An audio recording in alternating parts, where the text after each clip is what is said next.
So here we have the Volkswagen Golf GTI on a 19 plate. So I'm going to start off by showing you inside the boot, and then we'll hop in and run through some controls on the inside of the car from there. As we approach the back of the car, you can see we have reversing sensors, plenty of boot space as well, along with that 60/40 split folding rear seat should you wish to increase this space even further.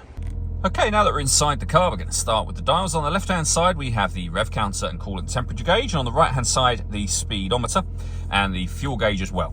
In the middle, you can see the total miles for the car. They are 29,592.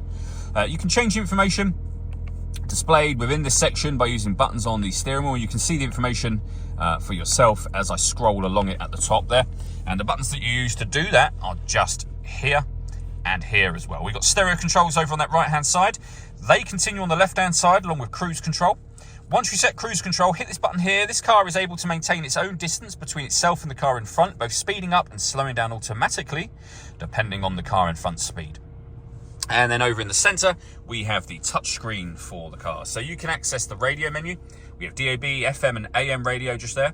You can listen to your own music under the media heading. And again, plenty of options for that as well. And they include Bluetooth audio. So once you pair up your phone, you'll be able to make and receive phone calls. But you'll also be able to stream your music wirelessly as well. Pairing your phone is done by hitting this phone button and following the instructions on screen from there.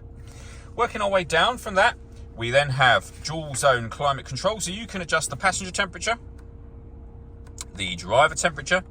You can increase and decrease the fan speed from here.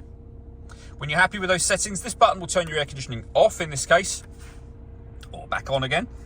Or hit auto. The car will now maintain the temperatures you've asked for by taking full control of the fan speed for you. You can override that at any time you wish to, just by making any manual adjustment. Underneath that, we have some storage, USB and auxiliary inputs, a 6-speed manual gearbox. Over on the right hand side, this button will start and stop the engine. We can turn on and off our parking sensors.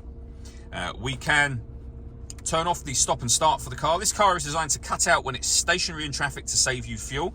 That system is off when that light shows, and then we've got our traction control we can turn on and off from here as well.